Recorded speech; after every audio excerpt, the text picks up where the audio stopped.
Olá, amigos, sejam bem-vindos a mais um vídeo do meu canal. Eu sou o Lucas Knaip. Vamos falar sobre Arthur Hinderknecht, que vence o Benjamin Bonzi e consegue uma vaga às oitavas de final de Grand Slam pela primeira vez na carreira, né? Pelo menos eu acho que é isso, né? Até pela emoção que ele demonstrou após a vitória.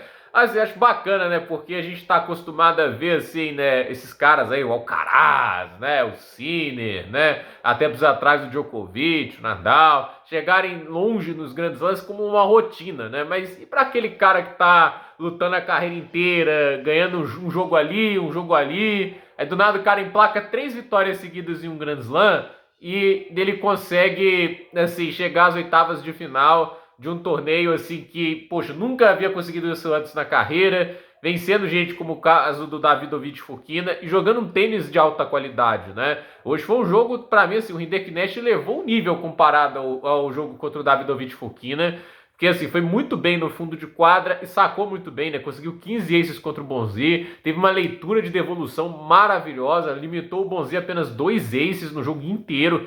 E assim, dominou o rival, né? Entrou na cabeça do adversário. E aí a gente vê, né, que o Bonzi ele se deu bem, né, contra o de Medvedev, porque o Medvedev não é um cara que joga com muito peso, não é um cara que joga muito rápido. E aí o Bonzi conseguiu ser muito ofensivo naquele jogo, mas o Hinderknecht, por mais que ele não tenha a solidez do russo, né, ele tem muito mais peso e velocidade de golpes que acabou tirando qualquer tipo de conforto pro Bonzi no jogo. Ele acabou jogando muito desconfortável, a bola dele machucou muito pouco e cada vez mais o Hinderknecht entrava na partida, dominava os pontos. O primeiro set foi pro Bonzi, mas depois 6-3, 6-3, 6-2 e é um resultado que para mim faz muita justiça ao que a gente viu em quadra, assim, né? Tipo, o Hinderknecht, a partir do momento que começa o segundo set, ele controla o jogo e ele, para mim, mostra um nível de tênis bem interessante, né? E agora que ele vai ser o adversário do Carlos Alcaraz, eu mantenho a minha opinião de que, assim, o maior desafio para o Alcaraz nesse chaveamento é o Ben Shelton, pensando até as quartas de final.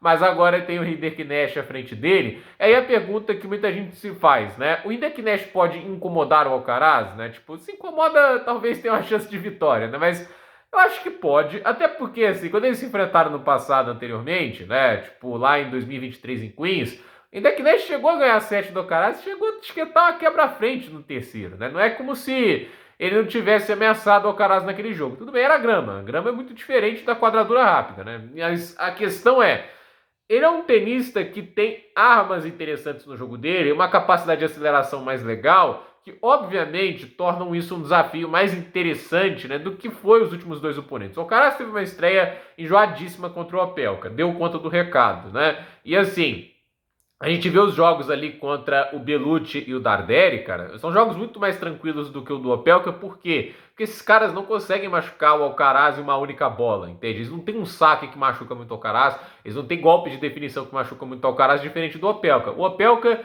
não sustenta aquele nível de tênis o tempo todo, né? Ele é um cara que vai acabar errando muito, ele é um jogador que tem muito pouca mobilidade, né? Então, assim, ele não tem um repertório muito grande de armas no jogo dele. Então, assim, o Hinderknecht, ele vai ser melhor que o Opelka no fundo de quadra e obviamente não vai ser tão forte quando se trata no saque. Mas ao mesmo tempo, o que eu penso assim? Eu acredito que ele traz uma dinâmica diferente que dá menos ritmo pro Alcaraz, tende a ser um cara que acelera um pouquinho mais o jogo do que esses últimos dois atletas.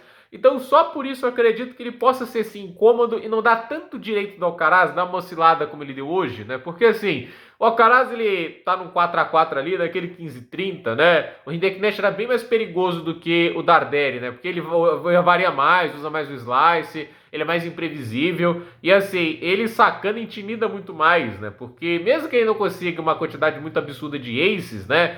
O saque dele tem velocidade, tem variação, ele tem peso suficiente para neutralizar muito mais ataques da devolução do Alcaraz. Não quer dizer que eles se tornam impossíveis, mas se tornam mais difíceis. Então, eu acho que ele tende a ser um adversário mais complicado. O quão mais complicado só o jogo vai dizer. Mas ele tem uma vantagem. Ele entra como franco atirador. Eu não acho que ele vai entrar ali querendo respeitar muito o adversário. Isso é uma qualidade do Hinderknecht. É um cara que parte para cima.